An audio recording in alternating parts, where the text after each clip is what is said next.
आणि आता इपिस्टिन फाईल खुलली तर बिल गेट्स म्हणतोय कोरोना आम्ही नियोजित केला होता घ्या.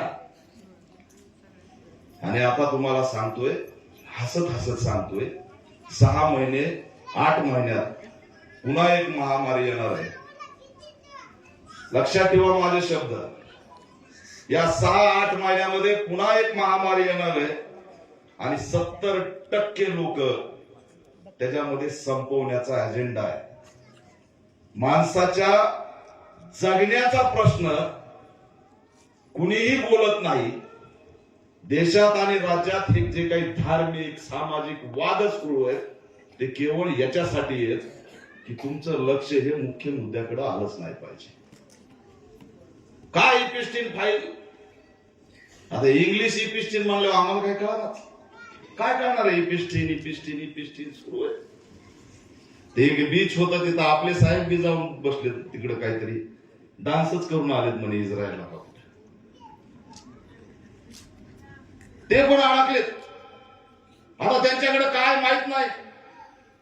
ते डोनाल्ड ट्रम्प म्हणतो उठा की लगे हे उठले. डोनाल्ड ट्रम्प म्हणतोय बसा की हे बसले. आम्ही टेरी 18% लावू पण तुमच्याकडून घेताना फुकट घेऊ आणि एवढं दिलंच पाहिजे. बसल्या बसल्या बातमी वाचली मी. बातमी आताच वाचली की 1 एप्रिल पासून रेशन कार्ड बंद होणार. कोणती बातमी आहे? किती जण रेशन कार्ड होते तुझ्यात? हात वर करावं. आहेत का? तिथे आमच्या इकडल्या सगळ्या बघितल्या. चाललं आता तुमचं 1 तारखेला रेशन कार्ड. पण त्याला अटी घातल्या आणि अटी एवढ्या गंमतशीर आहेत. सुरुवातीला आम्हाला म्हणले आधार कार्ड आणा आणि आधार कार्ड आणल्यानंतर तुम्हाला फक्त आधार कार्डवर मोबाईल मिळेल. आम्ही जाऊन मोबाईल घेऊन आलो हप्त्यावर. पुन्हा म्हणले बजाजचं EMI कार्ड मिळतंय. आता तुम्ही श्रीमंतांच्या यादीत आलात, एसी घेऊन जा. आम्ही एसी घेऊन आलो, कार घेऊन आलो, मोटरसायकल घेऊन आलो. आणि त्यांनी आता बातमी दिली आहे, सरकार सांगतंय की ज्याच्या घरात एसी असेल, कार असेल, त्याचं रेशन कार्ड खतम. किती ट्रॅप मध्ये अडकलो. स्वतःच्या ट्रॅप मध्ये अडकलो. आणि रेशन का संपतंय? आमचा अन्नधान्याचा हिताला सगळा साठा कुठं चाललाय? तर हे डोनाल्ड ट्रम्पला आमच्या देशाचा सगळा साठा पाहिजे आणि त्याचा साठा जर आम्ही नाही पुरवला तर विश्वगुरु धोक्यात आल्याशिवाय राहणार नाही. हे असणार याच्या मागचं षडयंत्र. परिस्थिती बिकट आहे. सत्य कळायला तयार नाही. मीडियाच्या माध्यमातून, समाज माध्यमाच्या माध्यमातून वेगळं बिंबवलं जात आहे.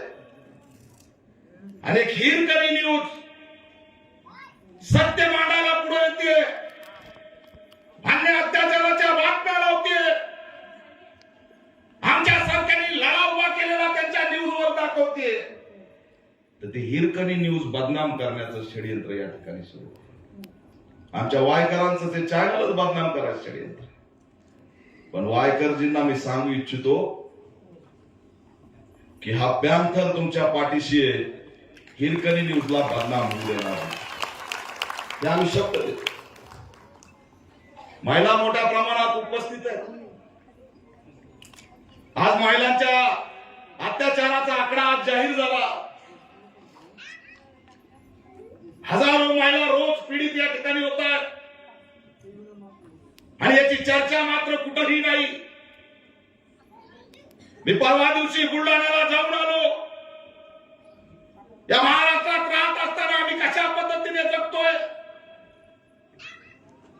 काय छत्रपती शिवाजी महाराज,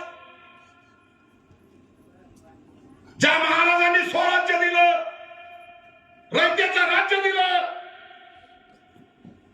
समतेचा संदेश दिला, माणसाला माणूस म्हणून जगण्याचा अधिकार दिला, त्यांच्या रयतेच्या राज्यात शेतकऱ्यांना, कष्टकऱ्यांना माणूस म्हणून जगण्याचा त्या ठिकाणी सामाजिक न्याय दिला. त्या छत्रपती शिवाजी महाराजांना बुलढाण्यामध्ये विरोध व्हावा,